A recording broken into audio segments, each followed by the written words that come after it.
आशा है आप लोग खुश होंगे और स्वस्थ होंगे। मैं प्रभा परगाई डीपीएस हल्द्वानी लामाचौड़ से आज आपके लिए कक्षा 8 का भारत की खोज 2 यानी कि महात्मा गांधी जी का आगमन लेकर प्रस्तुत हुई हूँ। तो बच्चों, इससे पहले वीडियो में मैंने आपको अंतिम दौर भाग 2 पढ़ाया। आज हम अंतिम दौर 2 में महात्मा गांधी जी का आगमन पढ़ेंगे। तो इस पाठ में हम पढ़ेंगे, इससे पहले पाठ में मैंने आपको बहुत सारे ऐसे महान व्यक्तित्वों के बारे में बताया, जैसे गोपाल कृष्ण गोखले, राजा राम मोहन राय, रविंद्रनाथ टैगोर, तिलक, बहुत सारे व्यक्तित्व के महान व्यक्तित्वों के बारे में आपने वीडियो में देखा।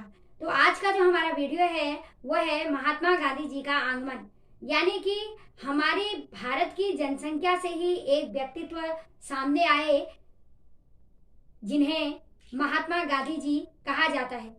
तो महात्मा गांधी जी एक ऐसे व्यक्तित्व हमारे देश के लिए रहे जिन्होंने बहुत सारे ऐसे कार्य हमारे देश के लिए किए।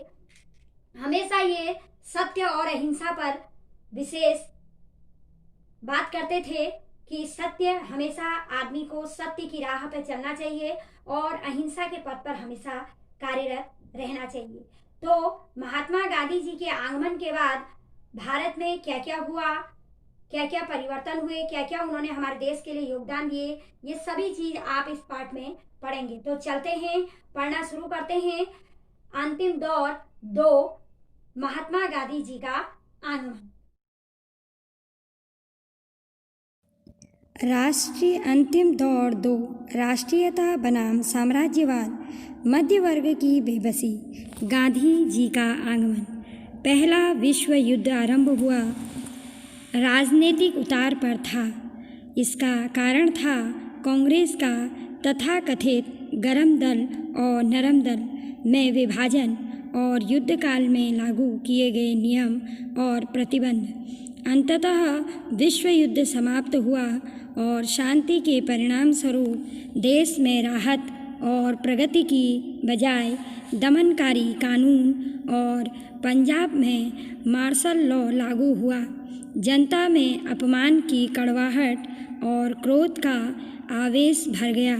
ऐसे समय में जब हमारे देश के पौरुष को लगातार कुचला जा रहा था, शोषण की लगातार निर्मम प्रक्रिया से हमारी गरीबी बढ़ रही थी और हमारी जीवन शक्ति क्षीण हो रही थी, किसान वर्ग दब्बू और भयभीत था। कारखानों के मजदूरों की स्थिति भी बेहतर नहीं थी। मध्य वर्ग और बुद्धिजीवी लोग जो इस सर्वग्रासी अंधकार में आकाशदीप हो सकते थे, खुद इस सर्वव्यापी उदासी में डूबे हुए थे। और अब तब गांधी जी का आगमन हुआ। वे ताज़ा हवा के ऐसे झोंके की तरह आए जिसने फैलकर हमें गहरी सांस लेने के योग्य बनाया। वे ऊपर से अवतरित नहीं हुए, वे भारत की करोड़ों आबादी के बीच से ही निकल कर आए थे। वे उन्हीं की भाषा बोलते थे और लगातार उनकी शोचनीय स्थिति की ओर ध्यान आकर्षित करते थे। उन्होंने हमसे कहा कि इन मजदूरों और किसानों की पीठ से उतर जाओ। तुम सब जो उनके शोषण के सहारे जिंदा हो, उस व्यवस्था को समाप्त कर दो जो इस गरीबी और दुर्गति की जड़ है। उन्होंने जो कुछ कहा, हमने उनमें से ज़्यादातर बातों को आंशिक रूप में माना और कभी कभी बिल्कुल नहीं माना, लेकिन यह एक गौण बात थी। उनकी शिक्षा का सार था निर्भयता और सत्य और इनसे जुड़ा हुआ कर्म। उनकी शिक्षा का सार था निर्भयता और सत्य, इनसे जुड़ा हुआ कर्म, यानी कि गांधी जी निर्भयता और सत्य पर ज़्यादा विश्वास करते थे। वे हमेशा सामान्य जनता की खुशहाली पर नज़र रखते थे, लेकिन ब्रिटिश शासन के अधीन सबसे प्रबल एहसास था भय। व्यापक दमनकारी दम घुटू भय, सेना का, पुलिस का, दूर दूर तक फैले हुए खुफिया विभाग का भय, अफसरों व जमींदारों के कारिंदों का भय, साहूकार का भय, बेकारी और भुखमरी का भय, जो हमेशा करीब खड़ा रहता था।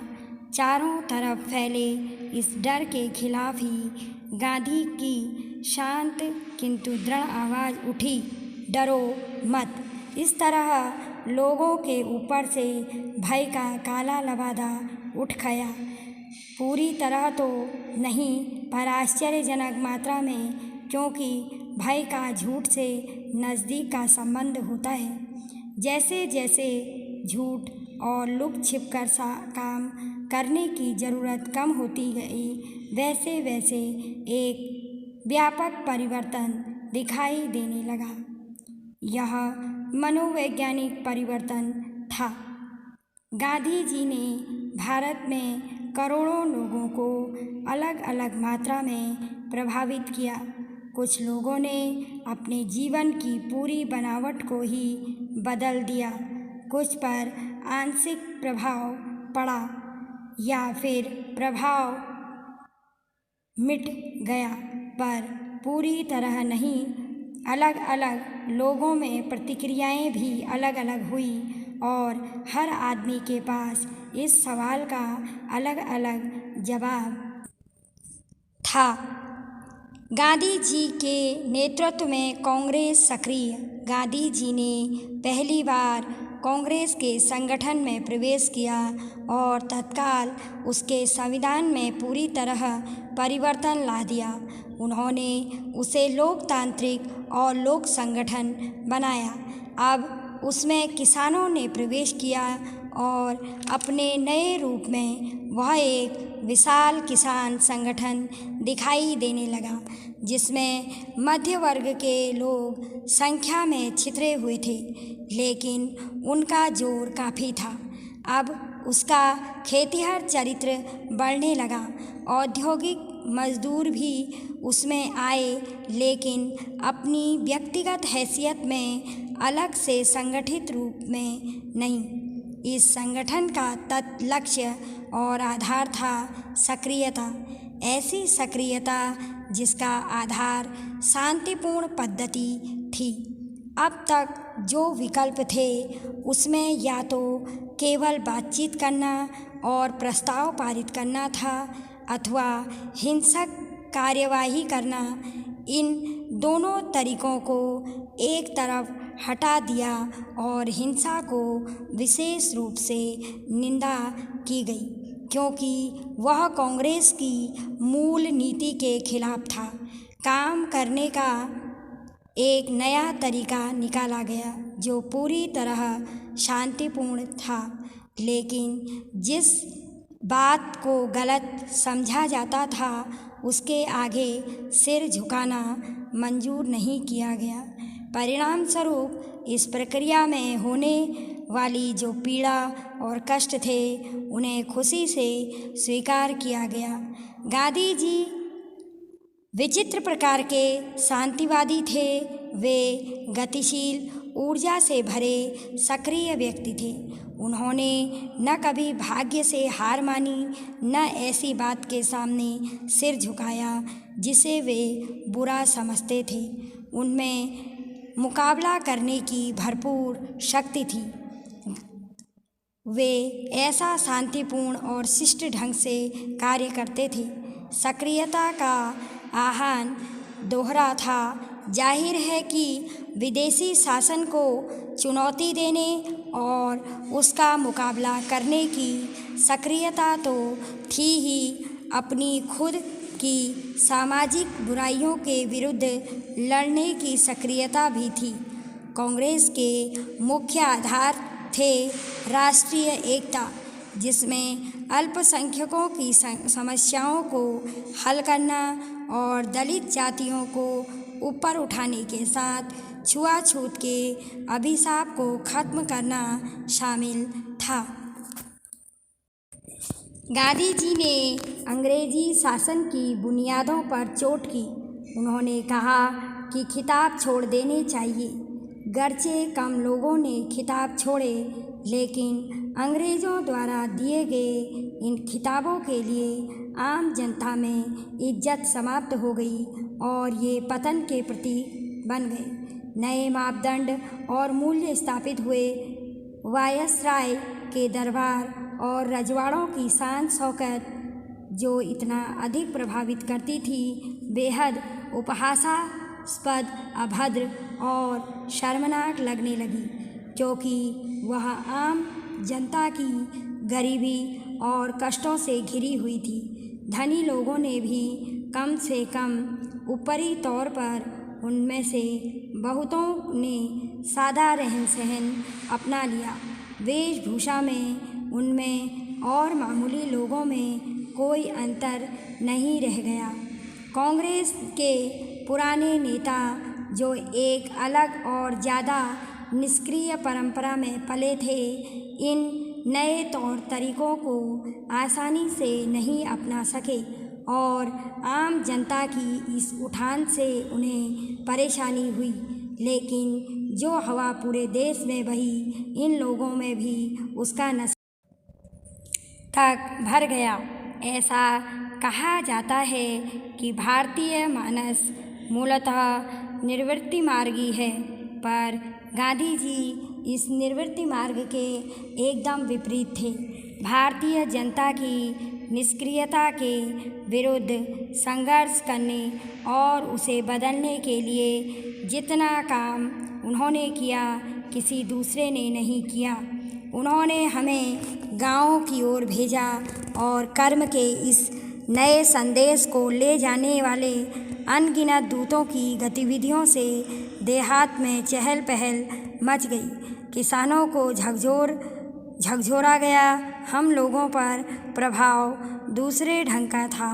हमने पहली बार ग्रामीण को उसकी कच्ची झोपड़ी में भूख की उस छाया के साथ जो हमेशा उसका पीछा करती है, चिपटे देखा। हमने इन यात्राओं से भारतीय अर्थव्यवस्था के बारे में पुस्तकों और विद्वतापूर्ण भाषणों की तुलना में अधिक जाना। जो भावात्मक अनुभव हमें पहले हो चुके थे, उन्हें बल मिला। आर्थिक, सामाजिक और दूसरे मामलों में गांधी जी के विचार बहुत सख्त थे। उन्होंने इन सबको कांग्रेस पर लादने की कोशिश नहीं की। इनमें से कुछ विचारों को उन्होंने कांग्रेस में बैठाने की कोशिश की। वे सावधानी से आगे बढ़े, क्योंकि वे जनता को अपने साथ ले चलना चाहते थे।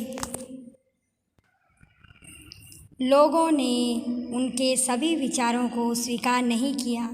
कुछ लोगों का उनके बुनियादी दृष्टिकोण से मतभेद था। दो तरह से उनके विचारों का अस्पष्ट किंतु पर्याप्त प्रभाव पड़ा।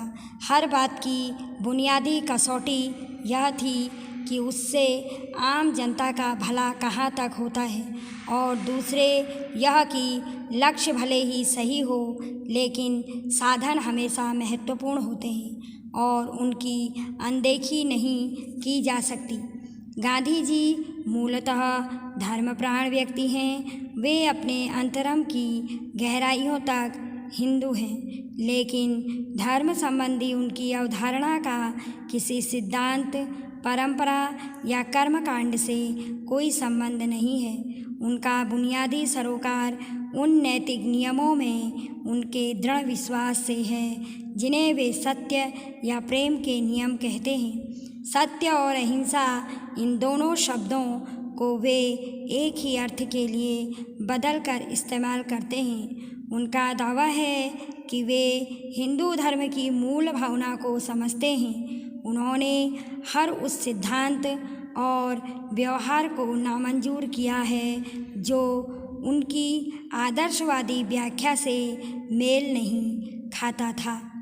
वे सबसे ऊपर नैतिक नियमों की सत्ता मानते हैं, वह भी उस रूप में जिस रूप में उन्होंने खुद उन्हें समझाया है।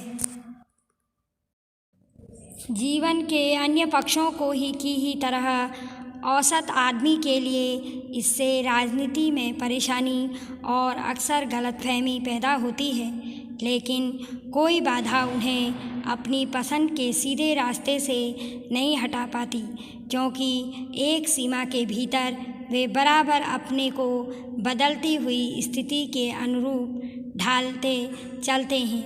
वे हमेशा खुद अपने से शुरुआत करते थे। उनकी कथनी और करनी में इतना मेल होता है जितना हाथ और दस्ताने में।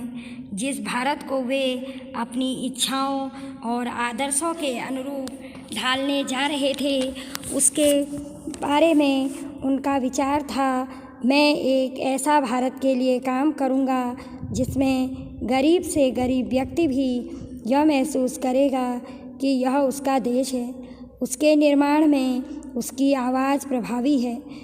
एक ऐसा भारत जिसमें लोगों के ऊंचे नीचे वर्ग नहीं होंगे, ऐसा भारत जिसमें सब जातियां पूरे समभाव से रहेंगी, ऐसा भारत में छुआछूत या नशीली मदिरा और दवाइयों के अभिशाप के लिए कोई जगह नहीं होगी। स्त्रियों को पुरुषों के समान अधिकार दिए जाएंगे। यही मेरे सपनों का भारत है, जहाँ उन्हें अपनी हिंदू विरासत का गर्व था। वहाँ उन्होंने हिंदू धर्म को एक सार्वभौमिक बाना पहनाने का प्रयत्न किया और सत्य के घेरे में सब धर्मों को शामिल कर लिया। उन्होंने अपनी सांस्कृतिक विरासत को संकीर्ण बनाने से इनकार कर दिया। उन्होंने लिखा, भारतीय संस्कृति न हिंदू है, न इस्लाम है, न पूरी तरह से कुछ और है, यह सबका मिला जुला रूप है। उन्होंने आगे लिखा, मैं चाहता हूँ कि मेरे घर के पास सारे देशों की संस्कृति जितनी स्वतंत्रता से संभव हो उतनी स्वतंत्रता से फैले, लेकिन उसमें से कोई मेरे पैर उखाड़ दे, यह मुझे मंजूर नहीं है। आधुनिक विचारधाराओं से प्रभावित होकर उन्होंने कभी अपनी जड़ों को नहीं छोड़ा, उन्हें मजबूती से पकड़े रखा। डूबे हुए लोगों को उठाने की लगन के सामने और सभी बातों की तरह धर्म का भी उनके लिए गौड़ स्थान था। एक अधभूखे राष्ट्र का न कोई धर्म हो सकता है, न कला, न संगठन।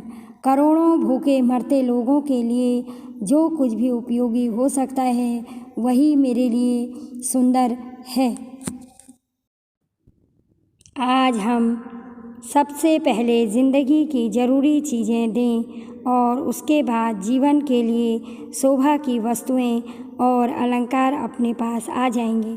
उन्होंने कहा, मेरी आकांक्षा है कि हर आँख से हर आंसू को पोंछ लेना। यह आश्चर्य की बात नहीं है कि इस अद्भुत रूप से तेजस्वी आदमी ने, जिसका पैमाना सबसे गरीब आदमी है, भारत की सामान्य जनता को सम्मोहित कर लिया और उन्हें चुंबक की तरह आकर्षित किया। वे उनको अतीत के साथ भविष्य को जोड़ने वाली कड़ी की तरह जान पड़े। उन्होंने केवल अपने अनुयायियों में ही नहीं बल्कि अपने विरोधियों में भी और उन तमाम तटस्थ लोगों में जो इस बारे में निश्चय नहीं कर पाते थे कि क्या सोचना है, क्या करना है, एक मनोवैज्ञानिक क्रांति पैदा की। कांग्रेस पर गांधी जी का प्रभुत्व था, लेकिन यह खास किस्म का अधिकार था, क्योंकि कांग्रेस एक सक्रिय विद्रोही अनेक पक्षीय संगठन था जिसमें तरह तरह की राय होती थी और उसे आसानी से इधर उधर नहीं ले जाया जाता था। गांधी जी अक्सर दूसरों की इच्छा के सामने झुक जाते थे। कभी कभी वे अपने विरुद्ध फैसलों को भी स्वीकार कर लेते थे। इस तरह सन 1920 में नेशनल कांग्रेस ने और काफ़ी हद तक देश ने इस नए रास्ते को अपनाया और ब्रिटिश सरकार के खिलाफ बार बार संघर्ष किया।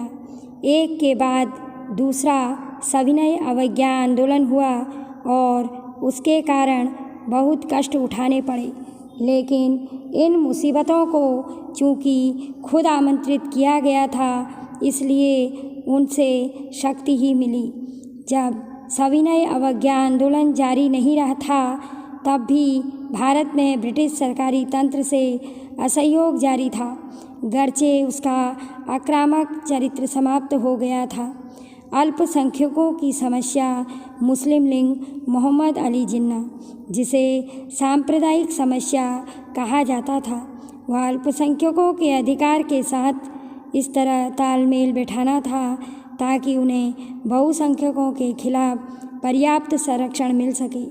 भारत के अल्पसंख्यक यूरोप की तरह जातीय या राष्ट्रीय अल्पसंख्यक नहीं थे, वे धार्मिक अल्पसंख्यक हैं।